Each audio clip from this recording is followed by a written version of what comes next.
No trajeto da fé, frequentemente nos questionamos se realmente estamos concentrados em Deus ou se permitimos que a rotina e o conforto dominem nosso espírito. É comum cair na armadilha de falar mais sobre nossos desafios do que sobre suas promessas, vivendo uma fé tranquila ao invés de um desejo ardente por Cristo. Contudo, e se eu dissesse que Deus planejou sua vida para a excelência e não para a mediocridade? Hoje você vai compreender por que a apatia espiritual é ainda mais perigosa do que o pecado. Aprenderá táticas específicas para abandonar a zona de conforto que está destruindo seu destino e descobrirá o preço eterno de uma vida cristã sem um propósito verdadeiro. Imagine um homem que recebeu dons do seu Senhor antes que este partisse para terras distantes. Alguns servos imediatamente começaram a trabalhar com empenho, investiram com sabedoria e multiplicaram o que receberam. Trabalharam dia e noite, enfrentaram desafios calculados e se dedicaram plenamente. No entanto, havia um terceiro indivíduo que pensava de forma totalmente diferente. Ele pegou seu dom, cavou um buraco fundo no solo e o escondeu cuidadosamente. Não perdeu o que recebeu, mas também não o fez crescer. Não fez nada de errado em termos técnicos, porém, tampouco realizou algo extraordinário. Quando seu senhor voltou depois de muito tempo, os 2 primeiros foram recompensados generosamente e receberam novas responsabilidades. Já o terceiro enfrentou uma surpresa inesperada, uma advertência devastadora que mudaria seu destino para sempre. O Senhor, com raiva, disse ao servo mau e negligente: "Você sabia que colho onde não plantei e que sou cego para o que não semeei? Portanto, deveria ter colocado meu dinheiro no banco para que, ao voltar, eu recebesse o que é meu com os juros." Em seguida, veio a sentença mais terrível: "Ao servo inútil, lance-o às trevas exteriores. Ali haverá choro e ranger de dentes." Este servo simboliza milhões de cristãos que enterraram seus talentos na zona de conforto espiritual. Seu destino demonstra que Deus detesta a preguiça religiosa muito mais do que imaginamos. Se você é novo em nosso canal, seja muito bem-vindo. E se esta mensagem já começou a te confrontar, inscreva-se agora mesmo e ative o sininho. Se já faz parte da nossa família, escreva nos comentários: "Hoje decido matar minha preguiça espiritual e dar tudo por Cristo sem desculpas." Deixe seu like neste vídeo e compartilhe com 3 pessoas especiais. Aquele irmão que só vai à igreja aos domingos, o amigo que se diz cristão, mas não gera frutos, ou aquele familiar que vive uma fé confortável. Seu simples clique pode despertar alguém de anos em sono espiritual. Fique comigo até o final, porque vou revelar verdades que vão te sacudir profundamente. E no final, compartilharei a parte mais importante desta lição, que pode transformar sua vida espiritual para sempre. Está pronto para começar? Precisamos conversar sobre algo que quase ninguém aceita na igreja atual.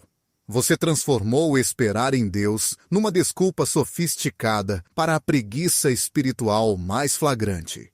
Você distorceu versículos lindos sobre paciência para justificar sua inércia, seu conformismo e seu conforto.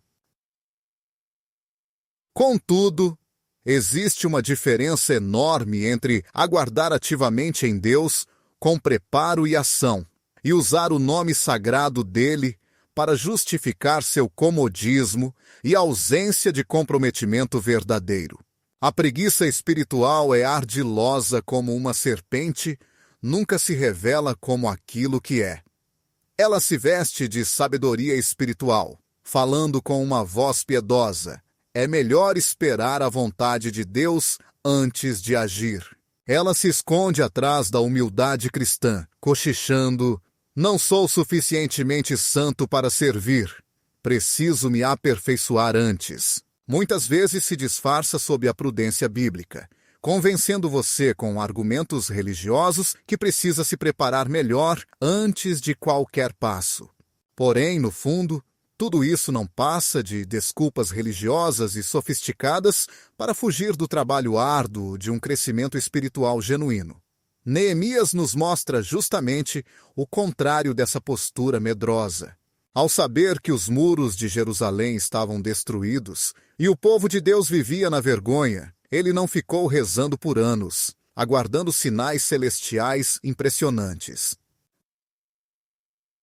O que fez foi orar com intensidade, jejuar com propósito, elaborar planos estratégicos, solicitar recursos específicos ao rei e mobilizar equipes para a reconstrução.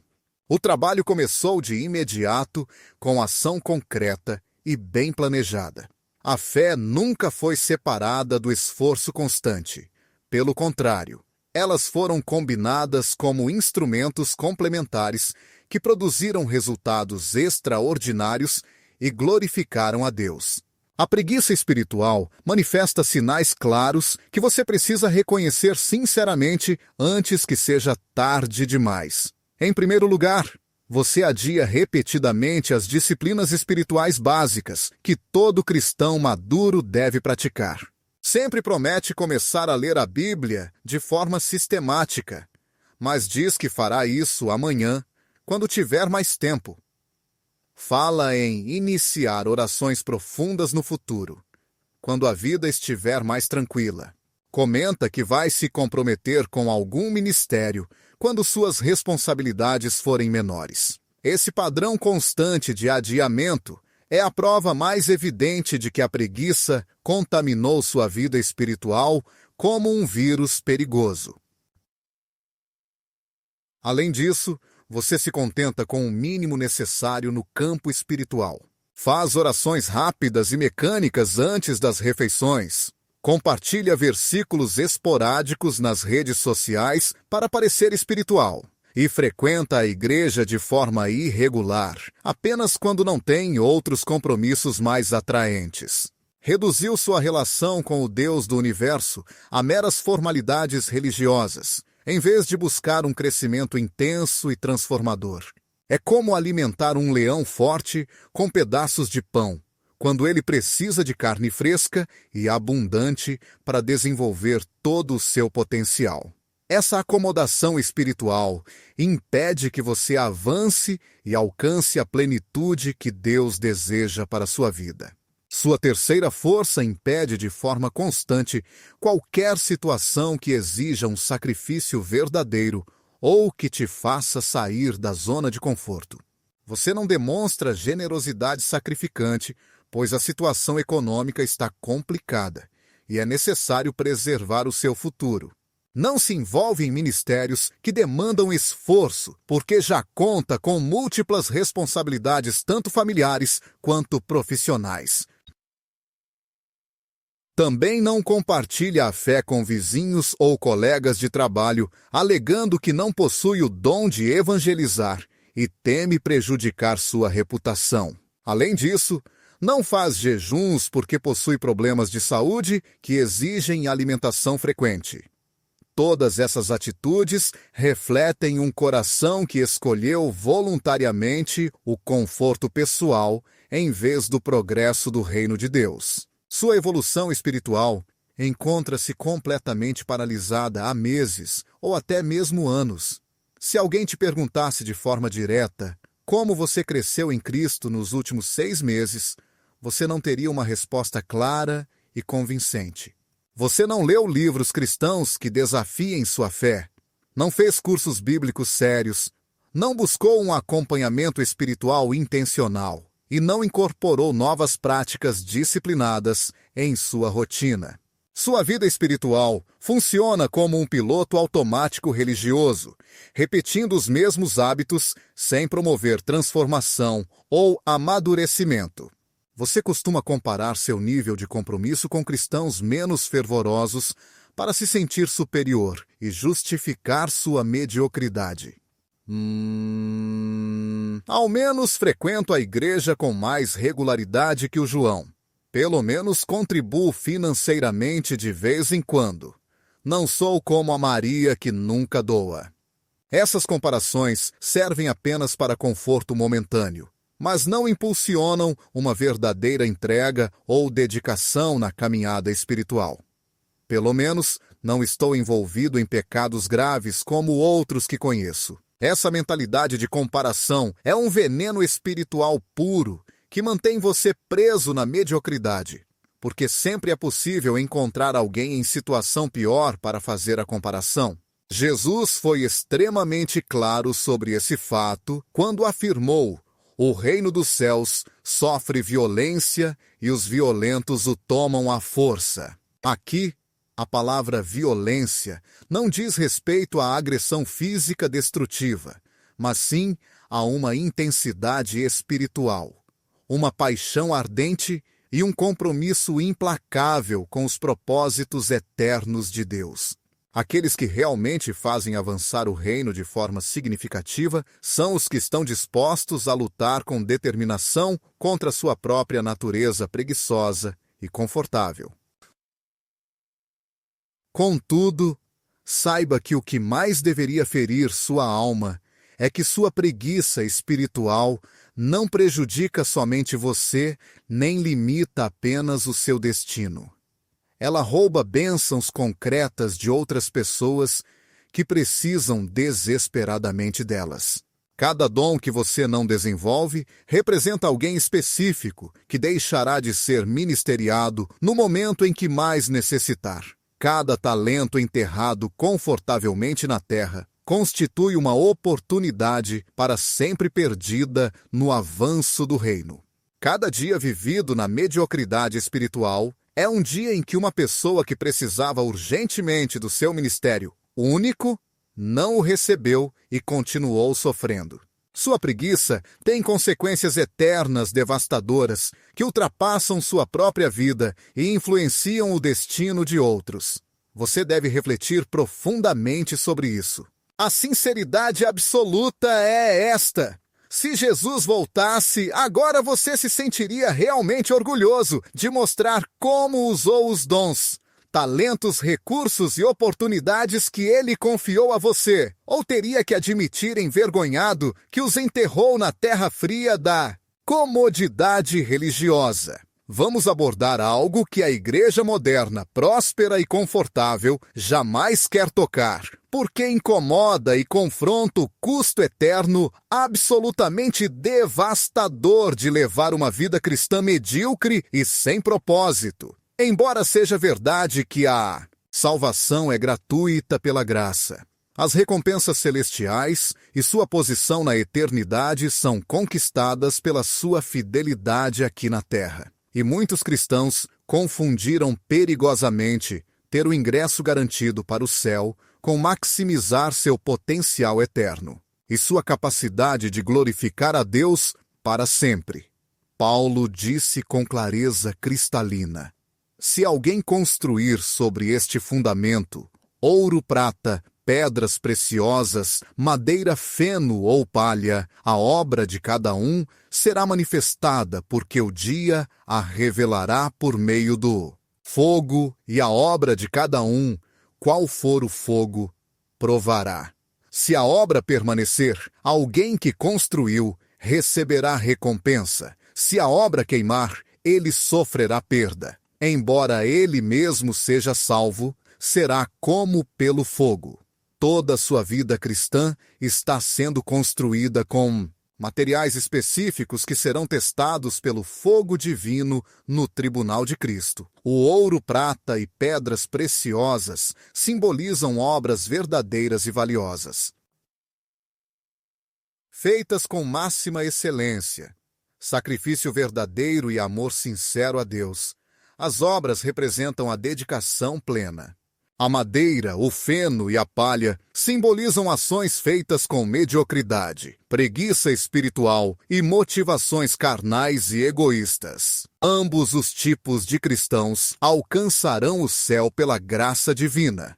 Porém, só um receberá recompensas eternas valiosas e uma posição de autoridade. A preguiça espiritual condena a construir apenas com materiais frágeis que se desfarão no fogo. Quando você oferece o dízimo somente quando sobra dinheiro, após todas as suas despesas pessoais, você está utilizando palha que será consumida pelas chamas. Servir na igreja somente quando é conveniente e não atrapalha seus planos pessoais é trabalhar com madeira que virará cinzas. Orar só diante de grandes problemas, buscando ajuda divina, é usar feno que desaparecerá. Evangelizar somente por pressão social dentro da comunidade é erguer uma obra chamada a se desfazer totalmente no julgamento divino. Tudo isso será completamente consumido no tribunal de Cristo, e você sofrerá uma perda eterna e irreversível. Não perderá a salvação, graças a Deus, mas sim a perda devastadora de recompensas, de posição no reino, de autoridade eterna e da capacidade máxima de glorificar a Deus para sempre. Você chegará ao céu como um refugiado espiritual empobrecido, longe de ser um conquistador triunfante do reino glorioso. Reflita sobre isso. Na eternidade, você encontrará frente a frente pessoas reais que foram transformadas profundamente por ministérios específicos, nos quais poderia ter participado ativamente, mas escolheu conscientemente não fazer devido ao seu conforto pessoal. Você ouvirá testemunhos emocionantes de vidas mudadas para sempre por recursos financeiros que poderia ter oferecido com sacrifício, mas decidiu usar em prazeres passageiros e entretenimento superficial. Você verá com tristeza progressos incríveis no reino que poderiam ter avançado muito mais rápido com seus dons únicos, mas você os deixou escondidos na preguiça por muitos anos. O rei Davi compreendia profundamente esse princípio ao enfrentar uma situação específica, quando teve a chance de adquirir o terreno para erguer um altar sagrado a Deus. O dono estava disposto a doar sem cobrar nada. Qualquer pessoa comum teria aceitado sem hesitar. Mas Davi reagiu com uma sabedoria que toca o coração, dizendo: não oferecerei ao Senhor Deus holocaustos que não me custem nada. Ele entendeu uma verdade eterna. As obras que realmente têm valor no céu exigem sacrifício pessoal doloroso, requerem sair da zona de conforto e doar até que a doação cause dor. A mediocridade espiritual também faz perder a autoridade eterna no reino vindouro. Jesus ensinou claramente isso em seus caminhos. Existem muitas parábolas que ensinam que quem já possui receberá ainda mais, mas quem não tem, até o que possui lhe será tirado. Isso diz respeito diretamente às responsabilidades e à autoridade espiritual. Se você não usar com fidelidade aquilo que Deus lhe confiou agora, Ele não lhe entregará tarefas maiores na eternidade. Entretanto, se você multiplicar seus dons com dedicação, terá uma autoridade muito maior e oportunidades extraordinárias para um serviço eterno. Isso indica que na vida eterna, alguns cristãos terão uma capacidade muito superior para glorificar a Deus, responsabilidades significativamente maiores no seu reino e uma intimidade muito mais profunda com Cristo do que outros crentes. Nem todos os salvos terão a mesma posição, experiência ou recompensa no céu. Sua dedicação ou falta dela no presente está definindo de forma irrevogável seu status eterno, sua habilidade de servir no céu e seu grau de comunhão com Cristo para sempre.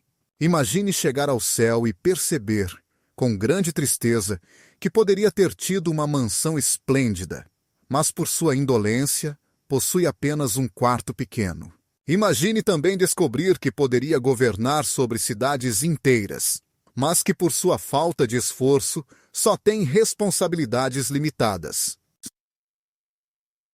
E ainda assim, visualizar que a coroa de ouro brilhante que poderia ter está substituída por uma coroa de palha que se desfaz devido à sua busca excessiva por conforto. Essa é a verdade mais difícil de aceitar. Nunca ouvirás que existe um inferno terrível para aqueles que não foram salvos, mas também há diferentes graus dramáticos de recompensa para os que foram salvos. Alguns irão experimentar a plenitude absoluta da glória celestial, enquanto outros sentirão de forma dolorosa tudo o que perderam para sempre devido à sua mediocridade terrena voluntária. Algumas pessoas governarão com Cristo em autoridade. Outras simplesmente serão governadas sem possuir autoridade alguma. A questão urgente que deveria manter você acordado esta noite é: está construindo uma morada eterna gloriosa ou uma cabana celestial empobrecida? Agora vamos direto ao que realmente importa e ao específico. Como eliminar de forma sistemática e definitiva a preguiça espiritual que vem sabotando o seu crescimento e roubando o seu destino. Porque a preguiça espiritual nunca é vencida apenas com boas intenções piedosas ou promessas de ano novo. Ela é destruída apenas com disciplinas específicas, militares e estratégicas que a tornam absolutamente impossível de continuar. Você precisa de estratégias de guerra espiritual intensa e não sugestões casuais de autoajuda. A primeira disciplina é o que eu chamo de jejum total de desculpas. Durante os próximos 30 dias inteiros, sempre que a sua mente preguiçosa gerar automaticamente uma desculpa para evitar qualquer responsabilidade espiritual, você vai rejeitar imediatamente sem negociar e fará exatamente o oposto do que a desculpa sugere. Se a sua mente sussurra: "Não tenho tempo para orar, porque estou muito ocupado", imediatamente reserve pelo menos 15 minutos para uma oração profunda e intensa. Se murmura: "Não tenho dinheiro suficiente para ofertar porque as contas estão altas", então, mesmo que seja uma moeda a mais do que você havia planejado, ofereça imediatamente. Essa disciplina rigorosa reprograma totalmente sua mente para que ela pare de buscar automaticamente saídas fáceis e confortáveis. Você treina seu pensamento sistematicamente para encontrar soluções criativas em vez de desculpas convincentes. É exatamente como exercitar um músculo do corpo físico. No começo, dói muito e você quer desistir. Mas se manter firme com disciplina forte, eventualmente isso se torna totalmente automático. Responder com fé poderosa em vez de preguiça covarde. Seu cérebro começará a procurar naturalmente maneiras de obedecer a Deus em vez de estratégias inteligentes para escapar das exigências divinas. Uma das consequências mais dolorosas da preguiça espiritual é a sensação de que suas orações não são ouvidas, como se os céus estivessem feitos de bronze. Essa experiência desanima e pode fazer você se sentir distante e desconectado de Deus. Mas não se preocupe, fique até o fim, porque vamos descobrir como nos reconectar com o coração de Deus e restaurar essa comunicação vital que tanto desejamos. Já sentiu que suas orações ficam sem resposta? A Bíblia nos oferece uma reflexão profunda nesse sentido no livro de Isaías, capítulo 59, versículo 2. São as suas iniquidades que os afastam do seu Deus. São esses pecados que fazem com que ele esconda o rosto e não os escute. Este versículo nos mostra que nossos atos podem impedir a comunhão com Deus e dificultar sua atuação em nossas vidas. Hoje vamos analisar as atitudes e comportamentos que podem bloquear nossas orações, revelando como retornar ao coração de Deus. Se você deseja um vínculo mais profundo com o Senhor e compreender como viver uma vida espiritual plena, esta mensagem é para você. Prepare-se para conhecer o caminho para uma oração eficaz e transformadora. Você está pronto para descobrir o que impede Deus de responder suas orações. A Bíblia nos apresenta uma revelação poderosa em Isaías 59, verso 2. São as suas iniquidades que o afastam do seu Deus. Seriam esses pecados o motivo de ele esconder o rosto e não ouvir essa declaração? Não é uma condenação, e sim um convite para refletir sobre o que pode estar atrapalhando nossa ligação com Deus. Pois, apesar de seu amor ser infinito e sua misericórdia eterna, nossas ações muitas vezes são o muro que nos impede de escutar sua voz ou perceber sua intervenção. Entretanto, o que isso realmente significa para a nossa vida hoje? Vamos entender como o pecado oculto pode atrapalhar a mais importante relação que temos, a relação com nosso Criador. Desde o começo da história humana, este tema tem sido fundamental para compreender nossa proximidade com Deus. Desde os tempos antigos, Deus criou a humanidade para viver em harmonia com Ele. No Jardim do Éden, Adão e Eva desfrutavam de uma conexão direta e sem obstáculos com o Senhor. Contudo, tudo mudou quando eles desobedeceram. Em Gênesis capítulo 3, versículo 8, é narrado que após comerem o fruto proibido, ouviram a voz do Senhor Deus que passeava pelo jardim no frescor do dia. Naquele momento, o homem e a mulher se ocultaram da presença do Senhor Deus entre as árvores do jardim. Esse ato de esconder-se representa algo que ainda hoje fazemos.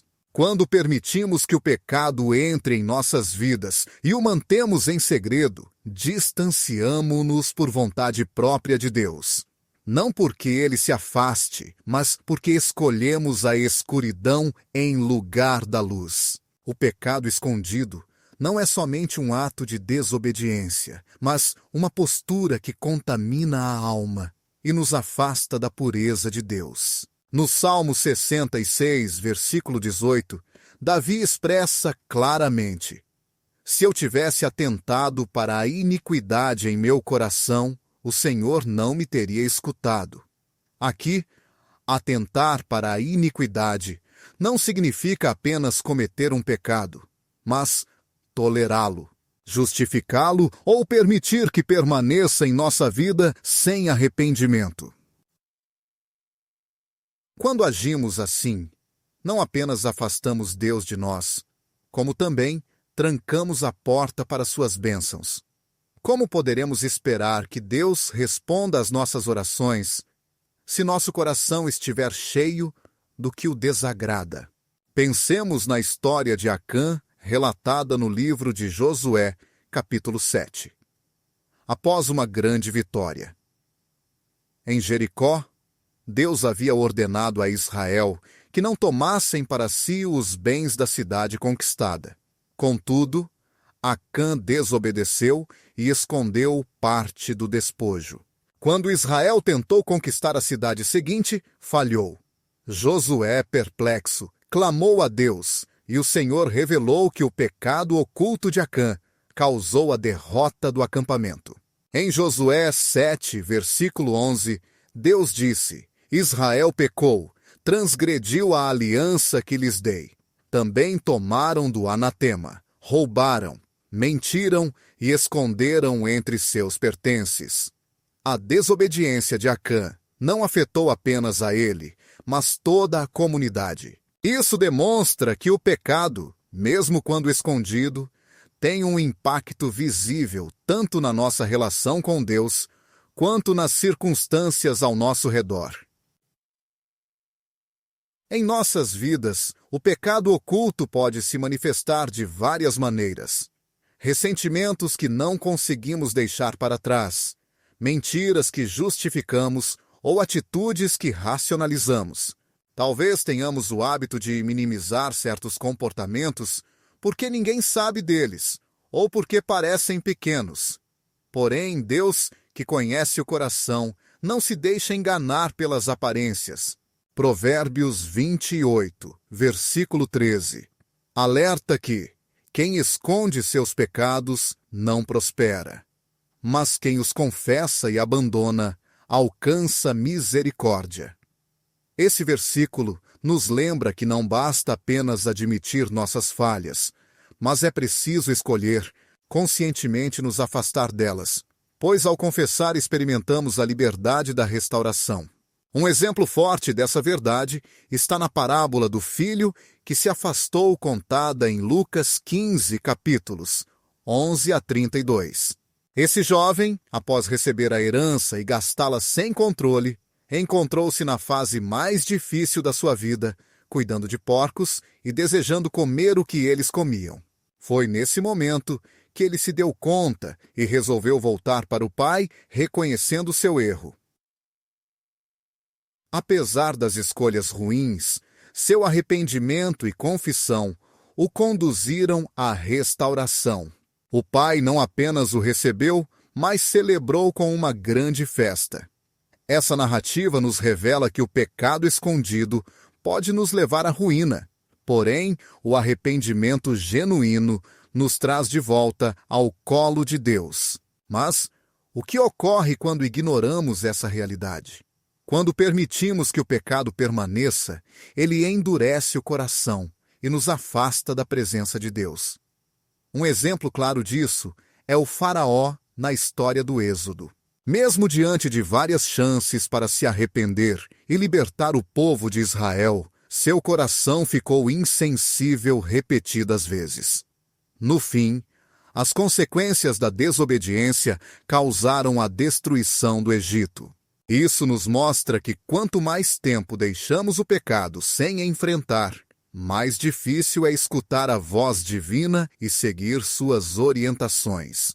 A boa notícia é que Deus, com sua misericórdia infinita, está sempre pronto para nos restaurar, se nos aproximarmos com humildade e arrependimento.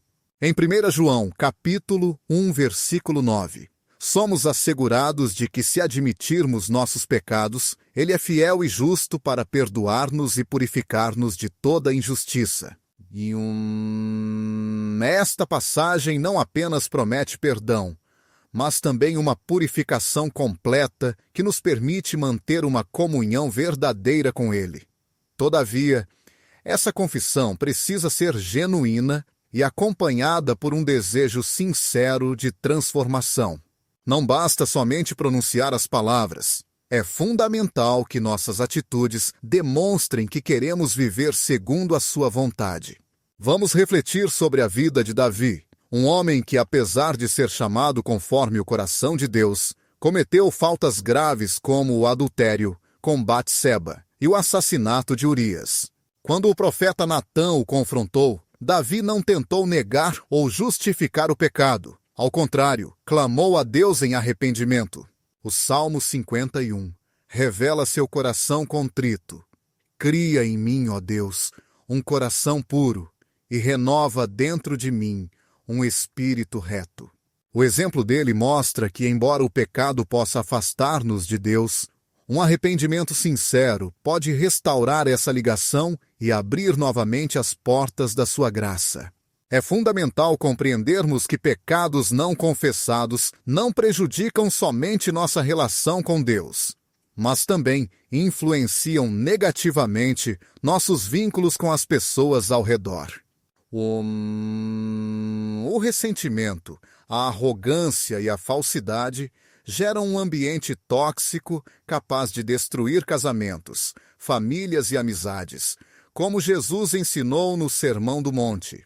Foi claramente explicado que nossas conexões terrenas estão profundamente ligadas à nossa relação espiritual.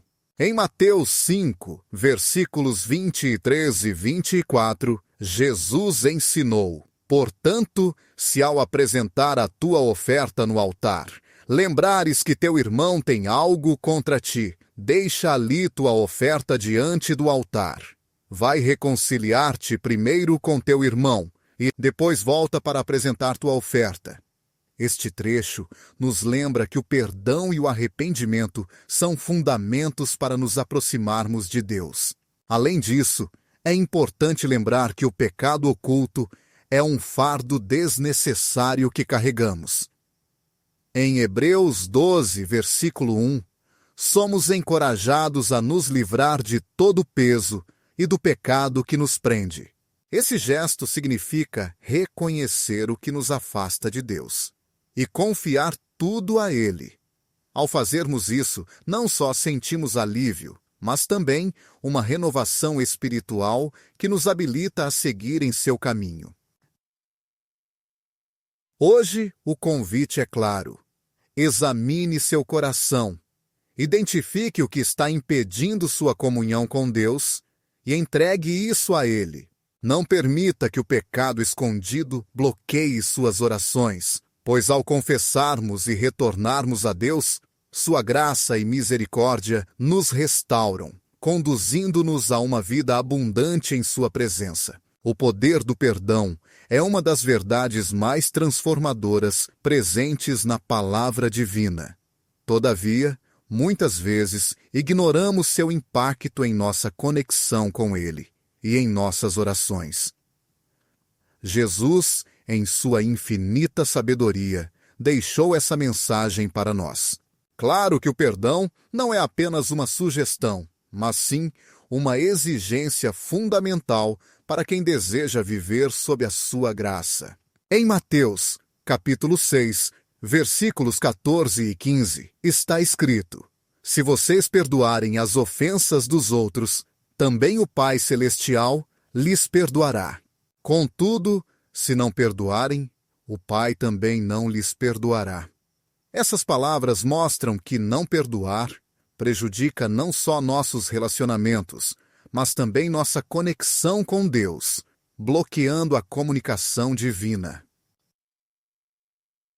As Escrituras apresentam o perdão como a chave que abre as bênçãos do céu. Porém, nem sempre é algo simples de praticar. Na parábola do servo implacável, contada em Mateus, capítulo 18, versículo 35, Jesus destaca a importância de perdoar. A história fala de um rei que decidiu acertar as contas com seus servos. Um deles, incapaz de saldar uma dívida enorme, implorou por misericórdia e, com compaixão, o rei perdoou todo o débito. No entanto, esse mesmo servo, depois de receber tamanha bênção, recusou-se a perdoar uma pequena dívida que seu colega tinha com ele. A reação do rei diante dessa atitude foi firme. Ele entregou o servo aos carrascos até que pagasse tudo o que devia. Jesus finaliza com um aviso: assim também o meu Pai Celestial fará com vocês, caso não perdoem sinceramente seus irmãos.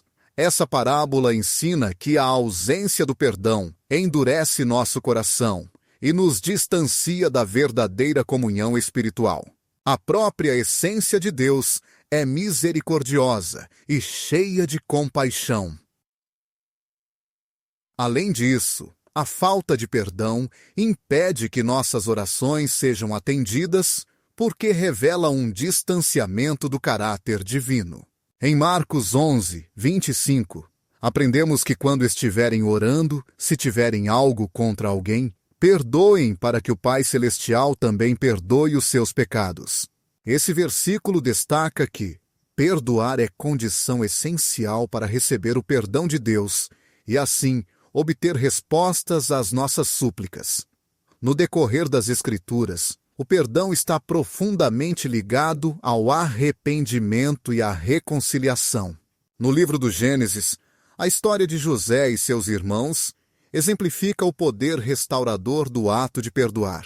Depois de ter sido vendido como escravo por seus irmãos, José poderia ter escolhido a vingança ao alcançar posição de liderança no Egito, mas ao reencontrá-los, decide lhes conceder graça, dizendo: não tenham medo. Estou eu no lugar de Deus? Vocês planejaram algo ruim contra mim, mas Deus o encaminhou para o bem, para salvar muitas vidas hoje. Gênesis 50, de 19 a 20. Esse gesto de perdão não só restaurou uma família despedaçada, mas também demonstrou como a vontade de Deus se manifesta quando optamos por abandonar o rancor e permitir que seu propósito prevaleça. A ausência do perdão afeta não somente nossas relações interpessoais, mas também a comunhão que temos com Deus. O ressentimento ergue uma barreira que dificulta essa conexão vertical, bloqueando bênçãos e paz interior. Bloqueamos nossas orações e impedimos de sentir a plenitude da presença divina. No Salmo 325, Davi revela como o pecado não confessado e o peso da culpa o afetaram profundamente. Enquanto fiquei em silêncio, meus ossos se consumiam por causa do meu lamento constante. Minha força diminuía, como nos dias quentes do verão. Contudo, confessei meu erro e não escondi minha maldade.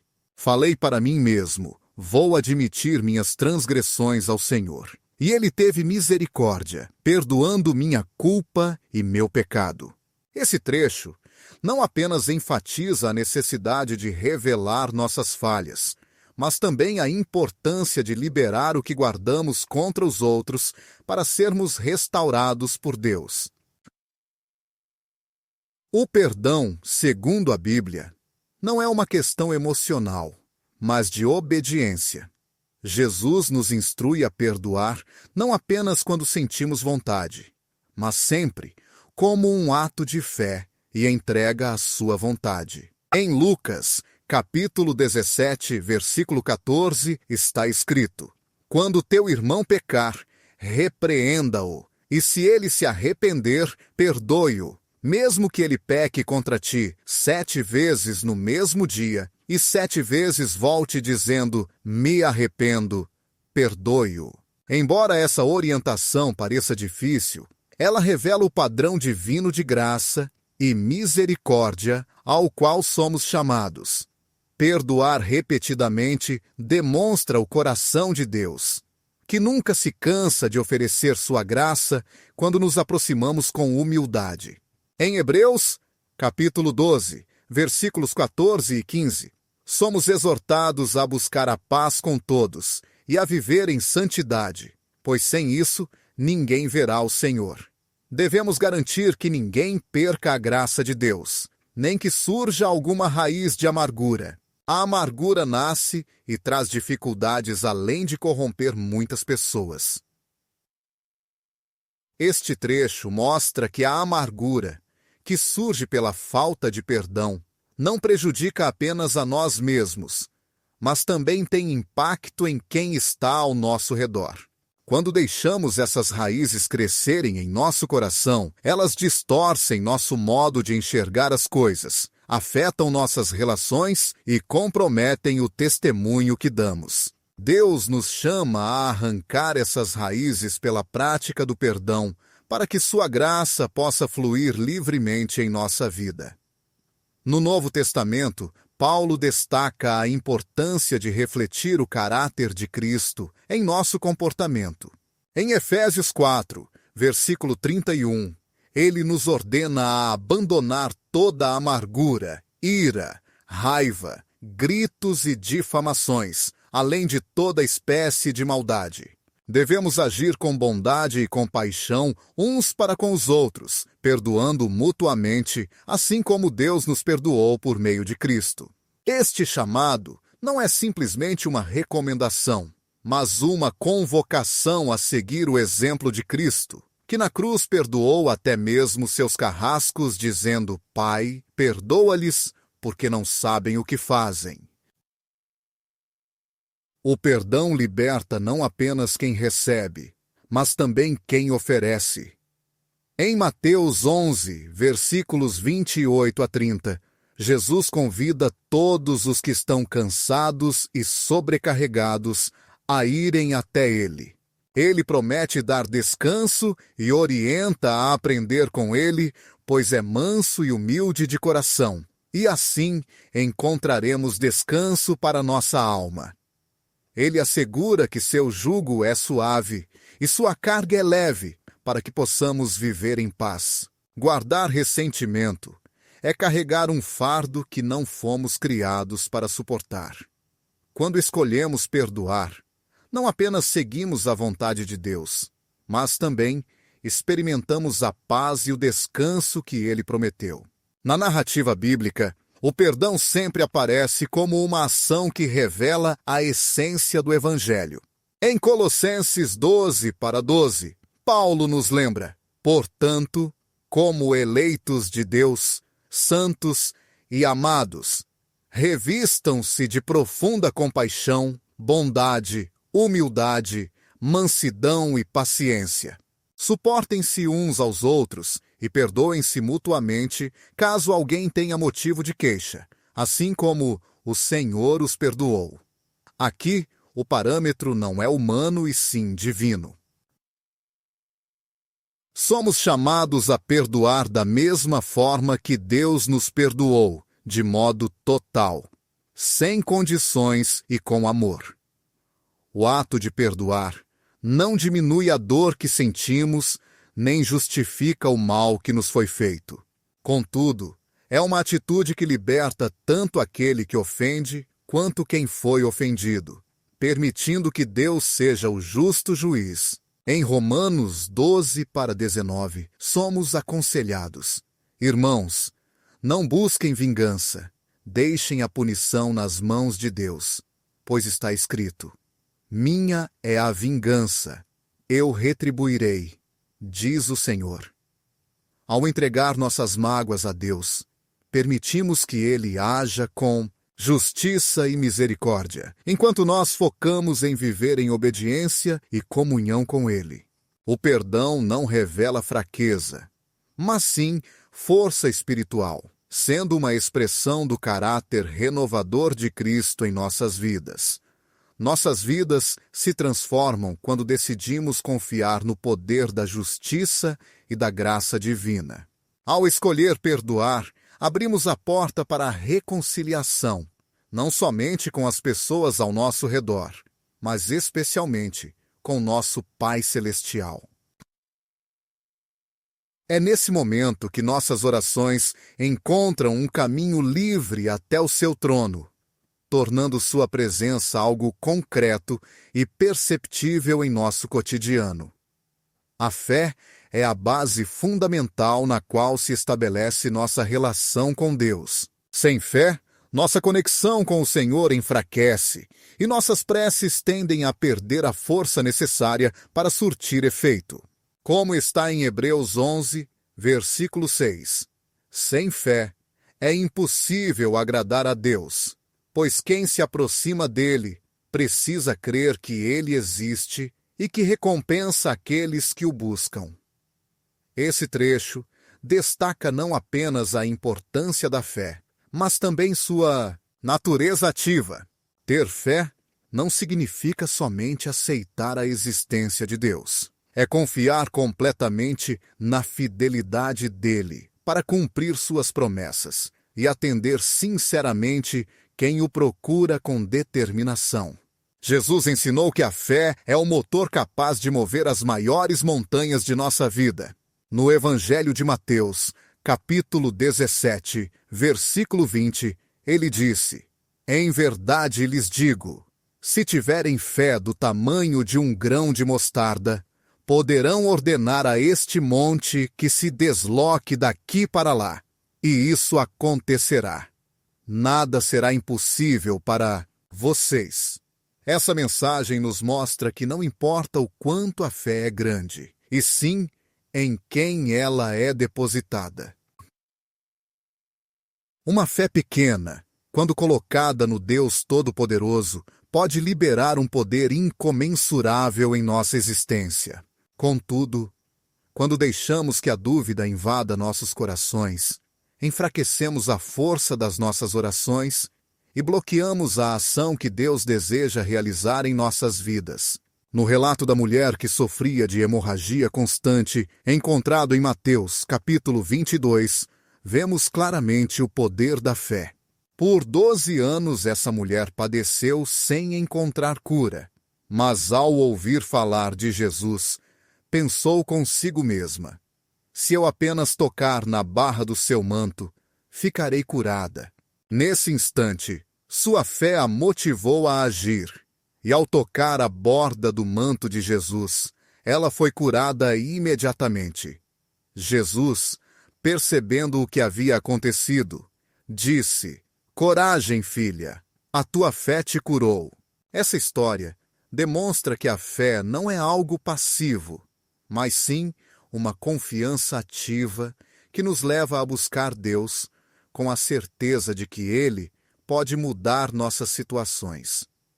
A dúvida, por sua vez, é um dos maiores inimigos da fé.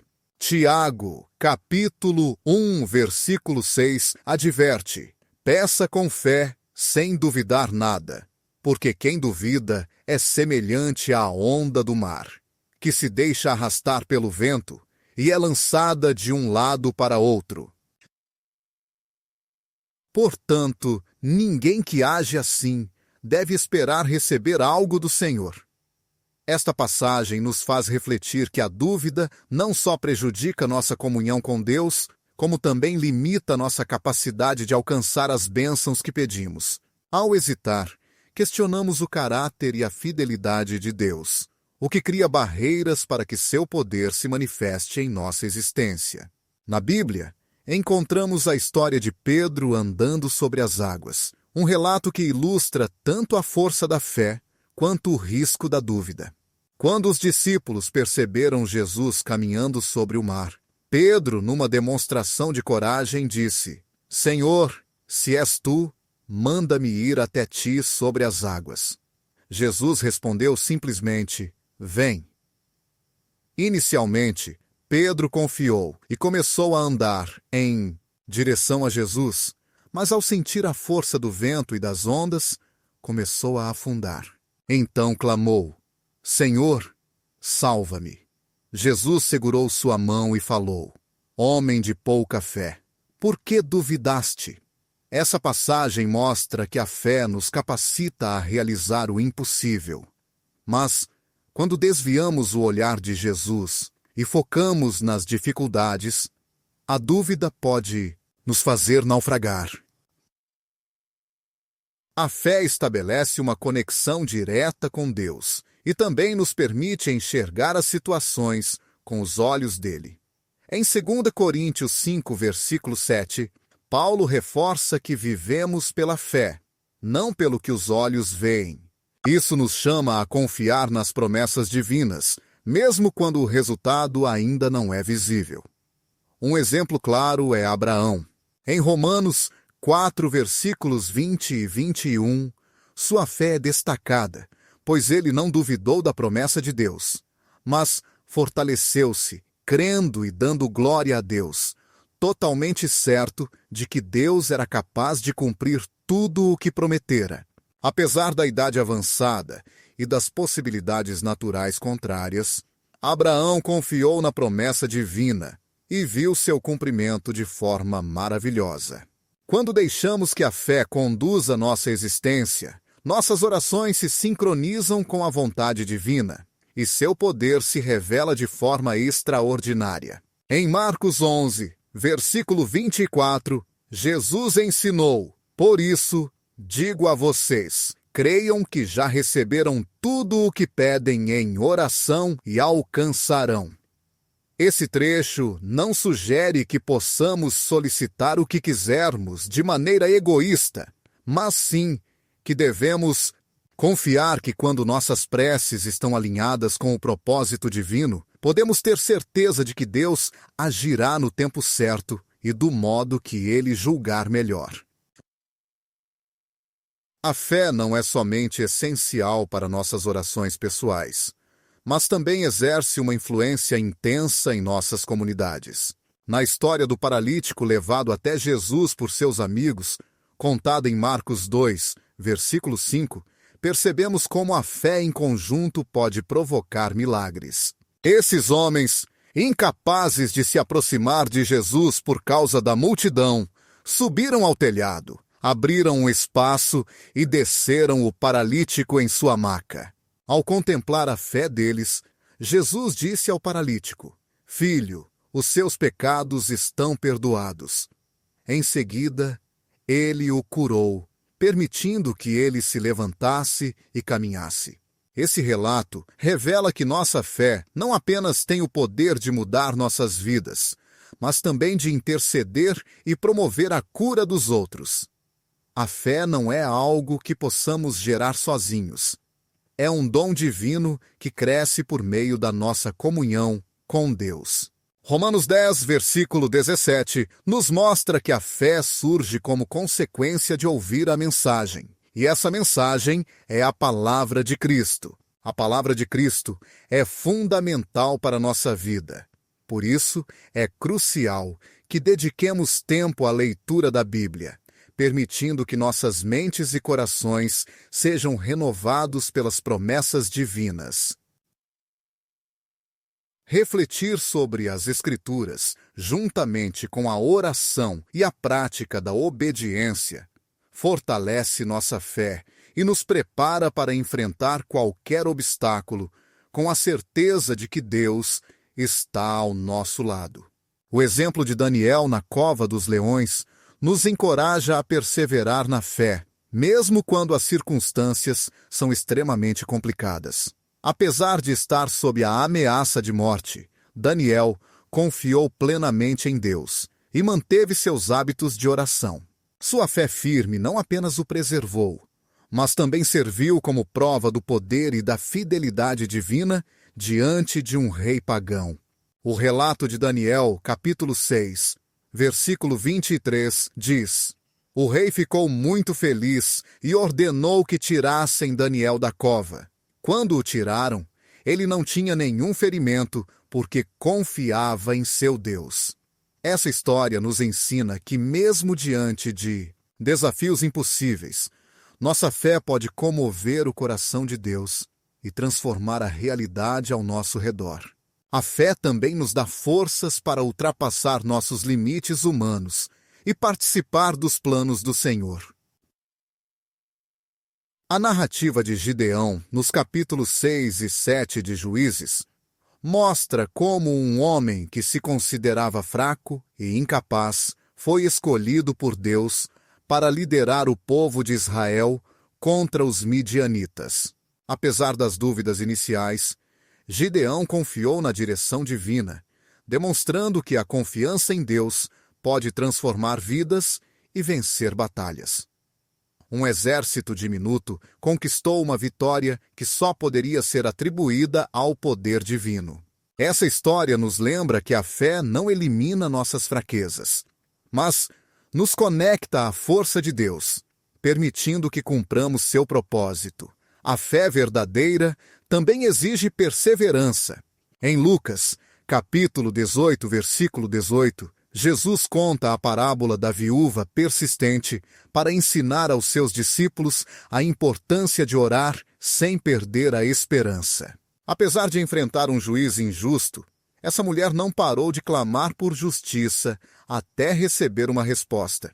Jesus termina perguntando: Quando o Filho do Homem vier, encontrará fé sobre a terra? Essa pergunta nos desafia a não deixar que as circunstâncias ou os atrasos apaguem nossa fé, mas a continuar confiando em Deus, reconhecendo que o seu tempo é perfeito. Nossa fé não afeta apenas nossas orações, mas também a capacidade de refletir Cristo no mundo. Em Mateus, capítulo 5, versículos 14 a 16, Jesus nos chama para sermos luz em meio à escuridão, permitindo que nossas boas ações glorifiquem a Deus.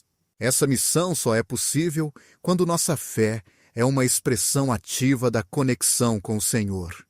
Ao confiar na direção divina e depender do seu poder, nossas vidas tornam-se um testemunho vivo do amor e da fidelidade de Deus. A fé funciona como uma ponte entre o visível e o invisível, transformando não só as situações que enfrentamos, mas também o nosso caráter. Por meio dela, somos moldados à imagem de Cristo, aprendendo a depender totalmente dele. Totalmente fundamentadas em sua graça e poder, Nossas orações transformam-se em uma demonstração de confiança, não apenas no que Deus é capaz de realizar, mas em quem Ele verdadeiramente é. Ao viver pela fé, alinhamos nosso coração com a vontade divina, experimentando sua presença e colaborando em seu propósito eterno. A obediência não é apenas uma palavra contida nas Escrituras, mas sim um princípio essencial que define nosso relacionamento com Deus. Pelas páginas da Bíblia, compreendemos que a obediência não é apenas uma exigência, mas o caminho pelo qual recebemos as bênçãos e o favor divinos sobre nossa existência. Em 1 João, capítulo 3, versículo 21 e 22, está claro que tudo o que pedimos, recebemos daquele que guardamos seus mandamentos e realizamos ações agradáveis diante dele. Essa passagem não deixa dúvidas. Nossas orações e nossa obediência estão profundamente ligadas. Deus escuta aqueles que humildemente escolhem viver conforme sua vontade, reconhecendo que seus caminhos são sempre os melhores. Desde o início, Deus fez um chamado para a obediência. No Jardim do Éden, Adão e Eva foram feitos para desfrutar de comunhão perfeita com Deus. Porém, a desobediência rompeu essa união. Em Gênesis, capítulo 2, versículos 16 e 17, a orientação divina é clara. De todos os frutos do jardim é permitido comer, mas do fruto da árvore do conhecimento do bem e do mal não se deve provar, pois, no dia em que dele comerem, certamente morrerão. O descumprimento dessa ordem não trouxe apenas a morte espiritual, como também introduziu o pecado na criação, alterar o plano original de Deus. Este acontecimento nos faz lembrar que cada ato de desobediência traz consequências não porque Deus seja um juiz severo, mas sim porque suas ordens foram feitas para nossa proteção e bem-estar. No entanto, obedecer nem sempre é simples. Exige confiança total em Deus, mesmo quando suas diretrizes parecem contrariar nossa lógica ou conforto. No livro de Gênesis, a história de Noé exemplifica essa confiança profunda. Deus pediu que ele construísse uma arca em uma época em que não existia nenhum sinal de chuva. Embora parecesse ilógico, Noé obedeceu, provando que fé e obediência caminham juntas. Gênesis capítulo 6, versículo 22 diz: E Noé fez tudo conforme o Senhor lhe ordenara. Assim ele fez. Por isso, ele e sua família foram poupados da destruição. Essa narrativa mostra que a obediência pode não ser compreendida pelos outros, mas sempre será recompensada por Deus. Deus não demanda obediência para afirmar seu poder, mas para nos guiar a uma vida plena em comunhão com Ele. Em Deuteronômio, capítulo 28, versículo 18, está registrada uma promessa ainda válida. Se ouvires diligentemente a voz do Senhor teu Deus e fizeres fielmente todos os seus mandamentos, que hoje te ordeno, o Senhor teu Deus te exaltará sobre todas as nações da terra. Se obedeceres ao Senhor teu Deus, todas essas bênçãos virão sobre ti e te acompanharão.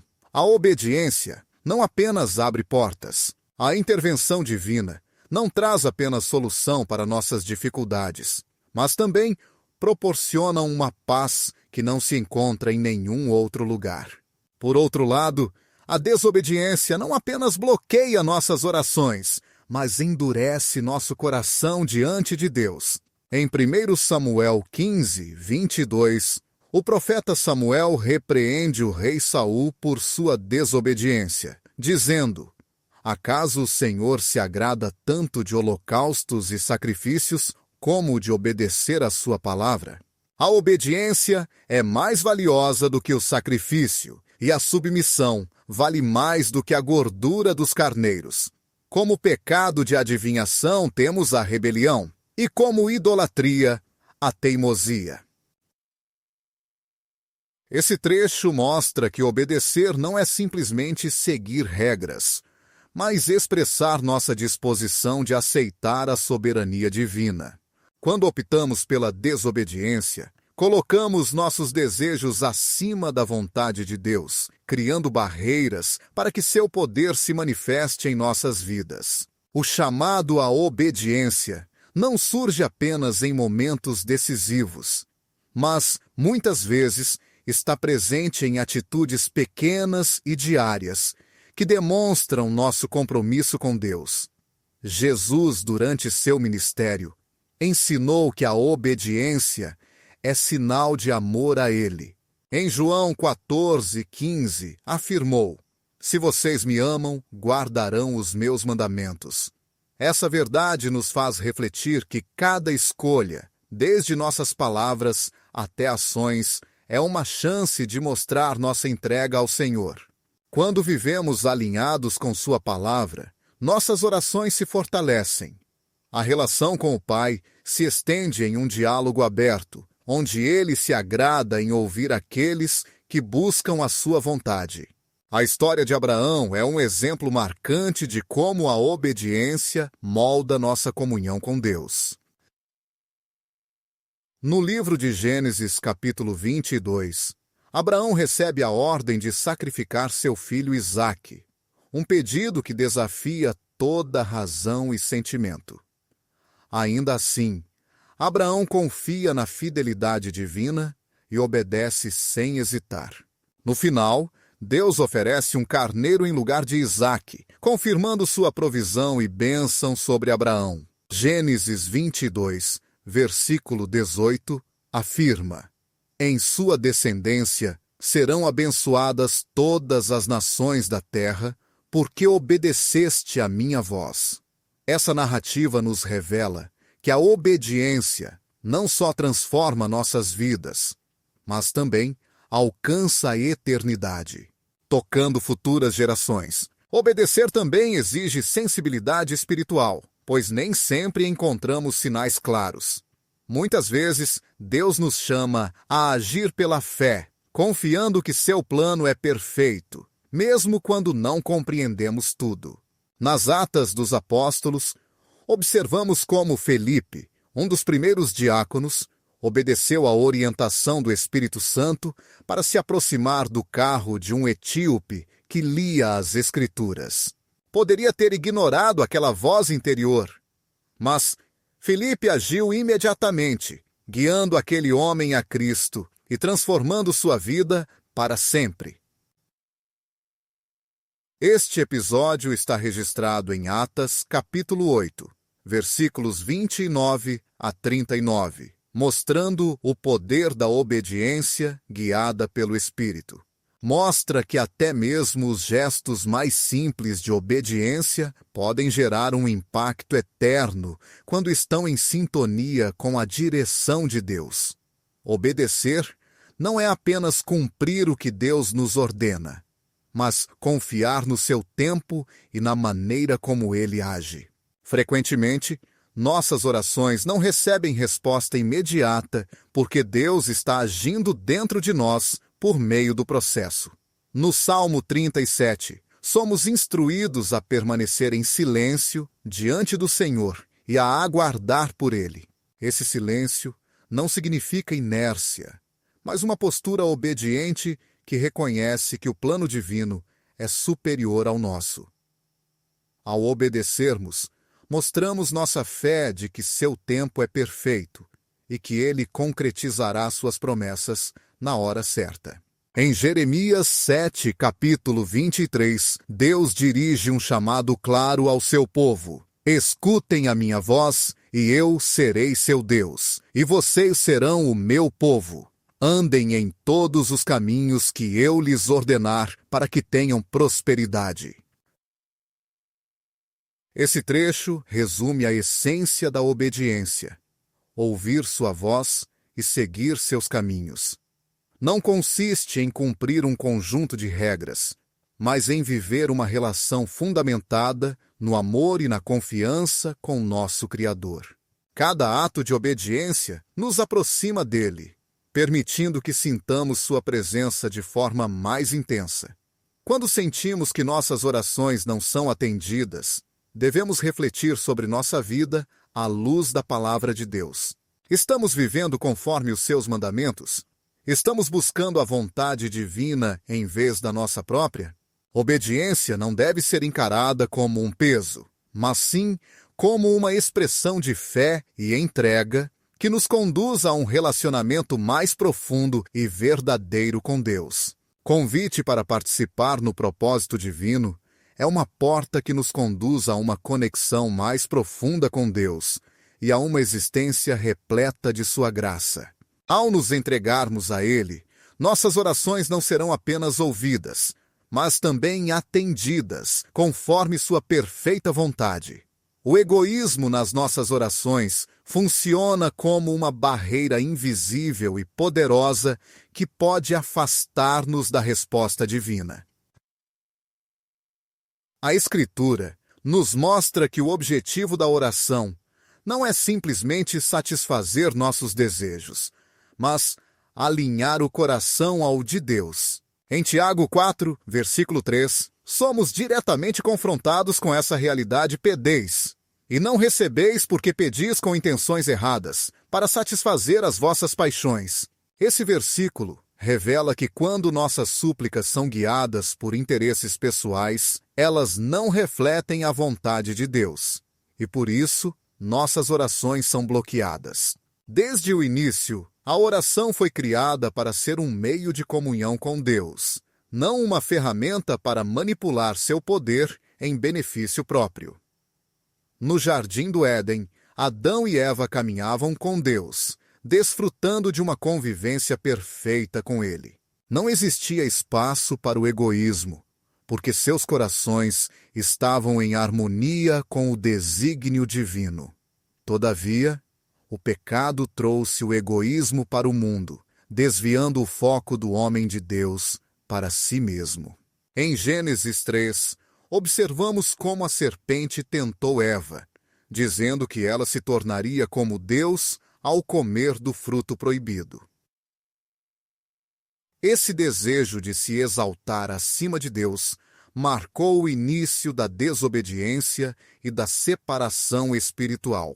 O egoísmo está no centro do plano de Deus e hoje continua afetando nossa ligação com Ele. A oração egoísta se expressa de diversas formas. Às vezes, pedimos coisas que não necessitamos. Em outras ocasiões, rezamos esperando impor nossas próprias ideias sobre o que Deus deveria fazer. Contudo, Jesus mostrou um jeito diferente de orar. Em Mateus, capítulo 6, versículo 10, parte do Pai Nosso, encontramos a chave: seja feita a tua vontade, assim na terra como no céu. Este princípio simples e profundo nos lembra que a oração verdadeira busca, antes de tudo, a vontade de Deus, e não a nossa.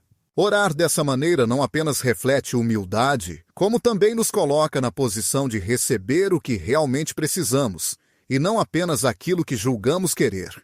Um exemplo claro está na história dos filhos de Zebedeu, relatada em Mateus, capítulo 20, versículos 20 a 23. Nesse trecho, a mãe de Tiago e João aproxima-se de Jesus com um pedido para que seus filhos ocupem os lugares à direita e à esquerda dele no seu reino.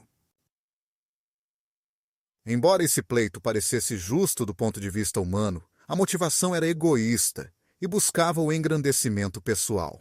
Jesus, com paciência, explicou que eles não compreendiam o que estavam pedindo e que esses assentos estavam reservados pelo Pai. Essa passagem nos ensina que quando nossas orações são impulsionadas pelo desejo de reconhecimento, poder ou privilégios, não estamos em sintonia com a vontade divina. Com o coração voltado para Deus, a Bíblia também nos alerta que a paixão por riquezas e prazeres terrenos pode obscurecer nossas orações. Em 1 Timóteo, capítulo 6, versículo 10, somos ensinados que o amor ao dinheiro é a origem de todos os males, e alguns desviaram-se da fé por desejá-lo, causando a si mesmos muitas dores. Quando nossas súplicas nascem do anseio por acumular bens materiais ou ter uma vida confortável, corremos o perigo de perder o foco no que realmente importa, nossa conexão com Deus. O próprio Jesus alertou em Mateus, capítulo 6, versículo 24, que não é possível servir a dois senhores, porque acabaremos amando um e desprezando o outro. A oração egoísta não apenas nos afasta de Deus, como também nos torna escravos de nossos próprios desejos. A chave para combater o egoísmo na oração é simples, porém, exige coragem. Devemos procurar antes o reino de Deus e a sua justiça. Nos versículos seguintes em Mateus, Jesus assegurou que, se priorizarmos isso, todas as outras necessidades serão acrescentadas a nós. Essa promessa não significa que Deus atenderá a todos os nossos pedidos, mas sim que, ao colocarmos o reino dele em primeiro lugar, nosso modo de orar mudará para alinhar-se à sua vontade. Orando com essa postura, nossos pedidos não refletem mais o que desejamos, mas o que glorifica a Deus e cumpre o propósito divino em nossa existência. Um exemplo marcante de superação do egoísmo nas orações é a intercessão. No livro de Êxodo, Moisés suplica por... O povo de Israel cometeu um erro grave ao adorar o bezerro de ouro diante de Deus. Na sua justa indignação, Deus estava pronto para destruir o povo. Mas Moisés intercedeu em favor deles, lembrando a Deus das promessas feitas a Abraão, Isaque e Jacó. Em Êxodo 32, versículo 14, lemos que o Senhor mudou de ideia sobre o mal que planejava fazer ao seu povo. Essa intercessão não apenas salvou Israel, mas revelou o poder das orações que não buscam ganho pessoal, mas a restauração e o bem-estar dos outros. Jesus é o maior exemplo de uma oração desprovida de egoísmo. Durante sua jornada na terra, seu foco na oração sempre foi cumprir a vontade do Pai. No jardim de Getsêmani, enfrentando o sofrimento e a cruz, Jesus orou: Pai, se possível, afaste de mim este cálice, porém, não seja como eu quero, mas sim conforme a tua vontade. Conforme está registrado em Mateus 26, versículo 39. Esse momento revela sua entrega completa e nos ensina que a oração verdadeira não é para evitar o sacrifício, mas para aceitá-lo quando está alinhado com o plano divino. A oração também pode ser egoísta quando feita com espírito de comparação ou competição.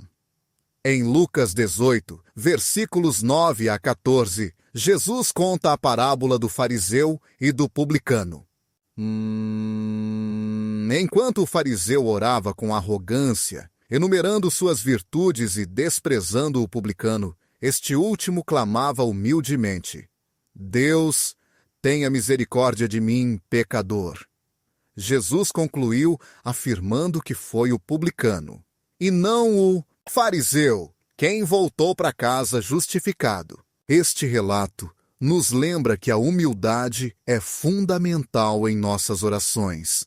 Deus não atende aqueles que oram para se engrandecer ou para se comparar com os outros, mas sim aqueles que chegam até Ele com o coração humilde e arrependido.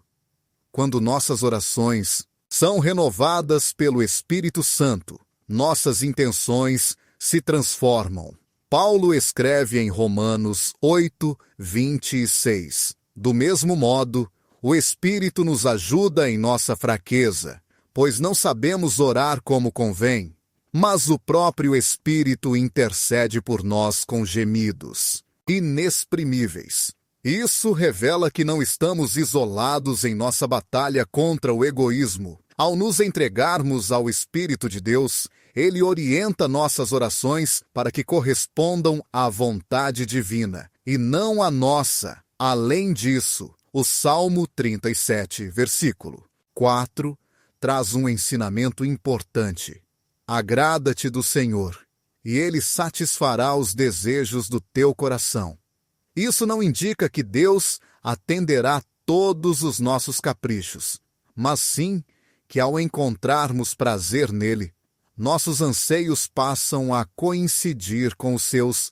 A oração deixa de ser sobre aquilo que queremos e passa a ser sobre o que glorifica a Deus. Essa mudança de visão nos leva a ter uma relação mais profunda com Ele e a perceber como Sua vontade se realiza em nossa vida, de formas que ultrapassam as nossas expectativas. A chave para afastar o egoísmo em nossas orações está em ter sempre em mente que tudo o que pedimos deve estar conforme o propósito de Deus.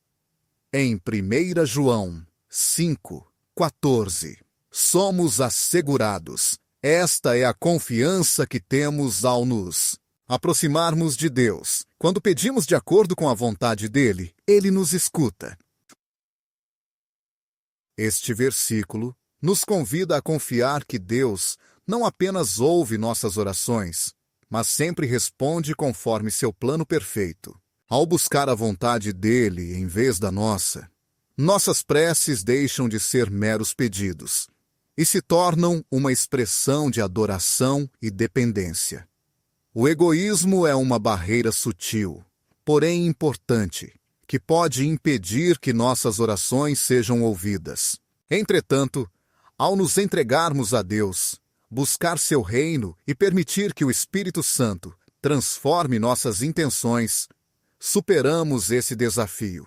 A oração passa a ser um ato que não está centrado em nós mesmos, mas um meio para glorificar a Deus e cumprir seu propósito em nossas vidas. É nesse momento que nossas orações ganham força e eficácia, porque estão alinhadas ao coração do nosso Pai Celestial. A humildade e a sinceridade são essenciais para nos aproximarmos de Deus em oração.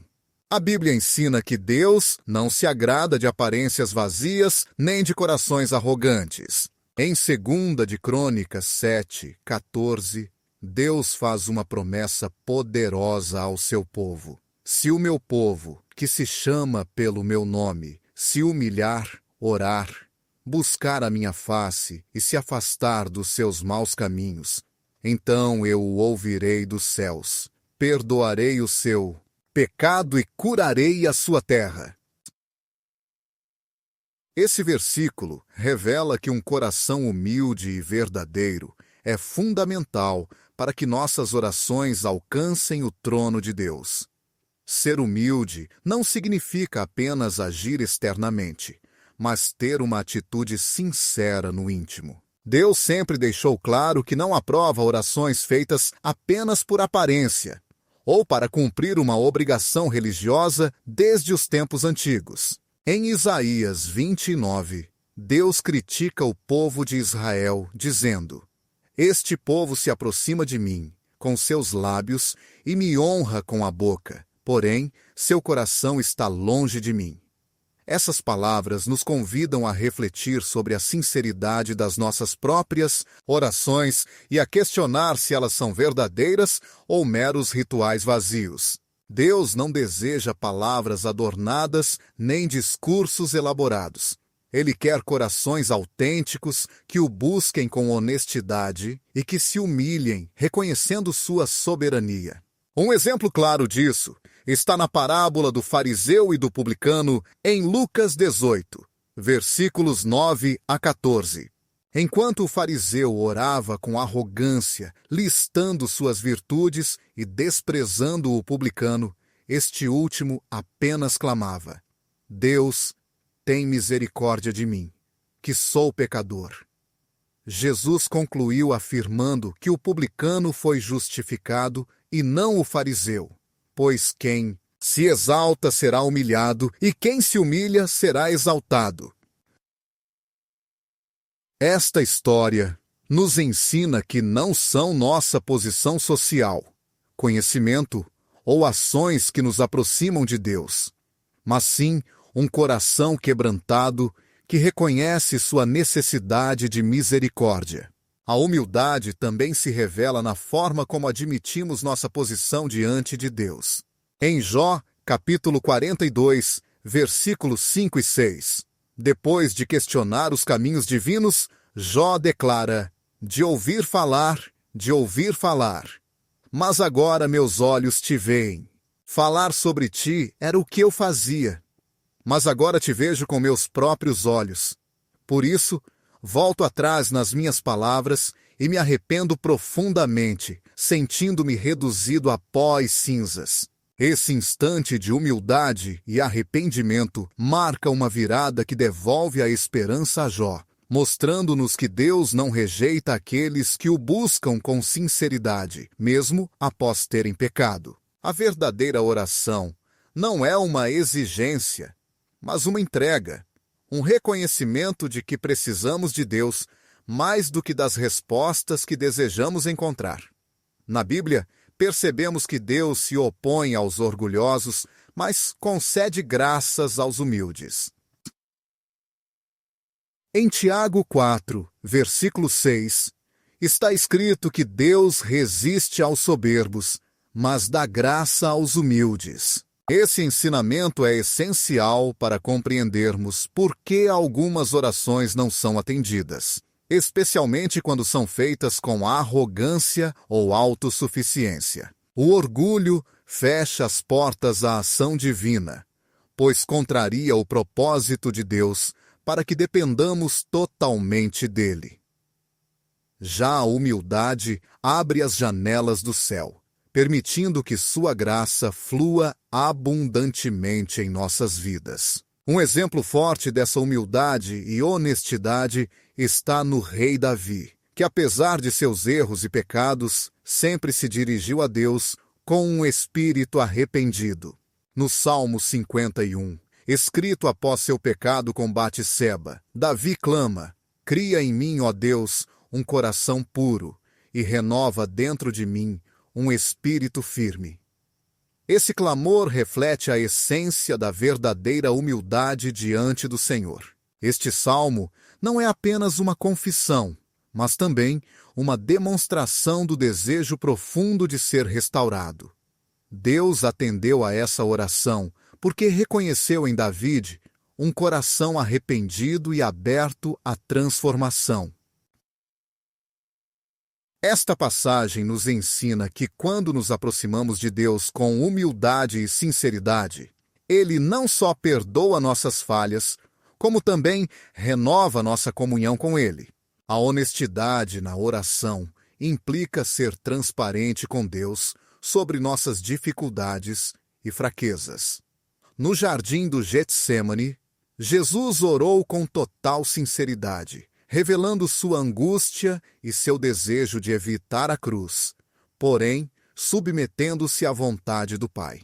Em Mateus 26, versículo 39, ele disse: Pai meu, se for possível, afaste de mim este cálice. Contudo, não seja como eu quero, mas como tu. Esse momento mostra que, mesmo nas adversidades, a oração verdadeira é aquela que coloca a vontade de Deus acima da nossa. Jesus nos ensina que não devemos temer manifestar nossos sentimentos e pedidos, desde que façamos isso com um espírito de obediência ao seu propósito. A humildade é fundamental, não apenas em nosso relacionamento com Deus, mas também em nossas interações com os outros. Em Filipenses 2, versículos 3 e 4, somos exortados a não agir por egoísmo ou vaidade, mas sim a considerar os outros superiores a nós mesmos. Cada pessoa deve cuidar não só dos seus interesses, como também dos interesses dos outros. Esse convite à humildade nas relações humanas reflete a postura que devemos adotar no convívio diário. O que devemos ter em nossas orações? Uma prece humilde não busca apenas o benefício próprio, mas também o bem daqueles que nos cercam, intercedendo por eles e buscando a vontade divina em suas vidas. A ausência de humildade e honestidade prejudica não só nossas súplicas, mas também a forma como percebemos Deus. Quando nos aproximamos dele com orgulho ou superficialidade, perdemos de vista sua majestade e santidade. Em Isaías 6, o profeta tem uma visão de Deus em seu trono e exclama: Ai de mim, que estou perdido, porque sou homem de lábios impuros e habito no meio de um povo também de lábios impuros. Porém, os meus olhos viram o Rei, o Senhor dos Exércitos. Esse encontro transforma Isaías, levando-o a um estado de humildade e reverência, que o prepara para assumir o chamado divino em sua existência. Quando sentimos que nossas orações não são atendidas, é vital examinar o coração e questionar se nos aproximamos de Deus com a postura correta. Estar ciente da nossa total dependência dele é fundamental. Orar com sinceridade, sem esconder nossas lutas e fraquezas, revela nossa verdadeira intenção. A oração não é um meio para convencer, mas um diálogo no qual Deus molda nosso ser e alinha nossa vontade à sua. Em Romanos 12:12, somos convocados: apresentem seus corpos como sacrifício vivo, santo e agradável a Deus, que é o culto racional de vocês. Não se amoldem ao mundo atual, mas transformem-se pela renovação da mente. Esta mudança começa quando nos aproximamos de Deus com humildade, permitindo que Ele atue em nosso interior. A sinceridade na oração também nos protege da falsidade. Jesus, no Sermão da Montanha, alertou sobre aqueles que oravam para serem notados pelos outros. Em Mateus 6, versículos 5 e 6, disse: Quando orarem, não sejam como os hipócritas, pois gostam de orar em pé nas sinagogas e nas esquinas das ruas para serem vistos pelas pessoas. Eu lhes asseguro que já receberam sua recompensa. Mas você, quando orar, entre no seu quarto, feche a porta e ore ao seu Pai, que está em segredo. Assim o seu Pai, que vê o que é feito em segredo, lhe recompensará. Esse trecho nos ensina que a oração verdadeira não busca a aprovação humana, mas sim a atenção de Deus, que conhece os recantos mais profundos do nosso coração. A humildade e a sinceridade são essenciais para experimentar uma comunhão genuína com Deus. Quando deixamos de lado nosso orgulho e nos aproximamos dele com um coração sincero, nossas preces vão além das palavras e passam a refletir nosso relacionamento com ele. É nesse momento que percebemos que orar não é apenas pedir, mas também render-se, permitindo que o Espírito Divino transforme nossas vidas e nos conduza ao propósito eterno que ele tem para nós. Deus escuta os humildes e responde a quem o busca com honestidade, porque seu intuito não é somente suprir nossas necessidades, mas nos moldar à sua imagem perfeita. A oração é a ponte mais poderosa entre o coração humano e o céu. Por meio dela, não apenas expomos nossas necessidades, mas também encontramos um Deus disposto a se revelar, transformar e guiar nossa vida. Muitas vezes, o silêncio de Deus não indica sua ausência, mas sim um convite para que aprendamos lições mais profundas. O verdadeiro propósito da oração vai além dos pedidos. Ele foca em fortalecer nosso relacionamento com Ele. Quando refletimos, percebemos que Deus não deseja apenas responder às nossas solicitações, Sua prioridade é cultivar em nós um coração que o busque pelo que ele é, e não somente pelo que pode oferecer. Frequentemente, as dificuldades na oração são formas de Deus nos chamar para um exame interno mais rigoroso, olhando nossas intenções, prioridades e, especialmente, nossa entrega total à sua vontade. Esse processo pode não ser fácil, mas é essencial para moldar nosso caráter e aprofundar nossa comunhão com Ele.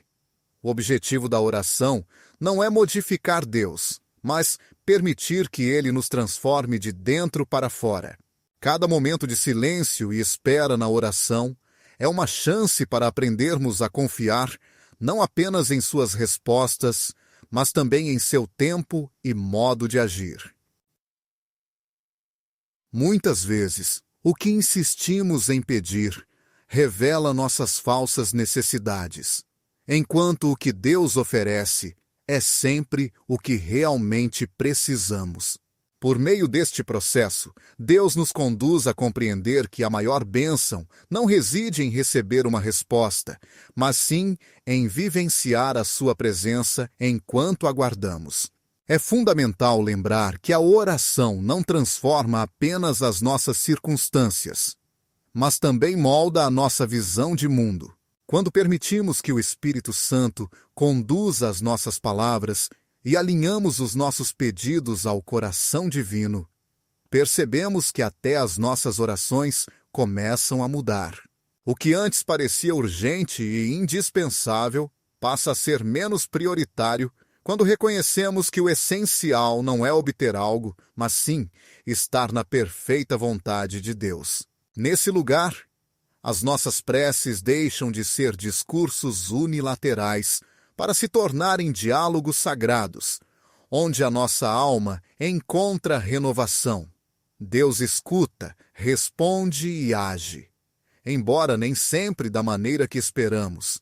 Por vezes, o seu silêncio é um convite para mergulharmos mais profundamente, buscar com mais intensidade o seu amor e entregar-nos completamente.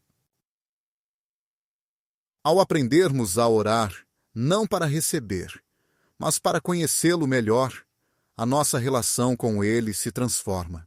A oração deixa de ser apenas um meio para alcançar algo e passa a ser um objetivo em si mesma, pois nos leva à sua presença, onde encontramos tudo aquilo que o nosso coração deseja.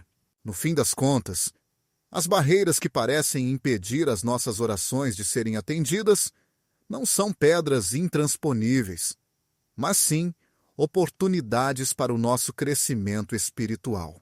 São lembretes de que Deus não está interessado apenas em conceder o que pedimos, mas em nos transformar profundamente.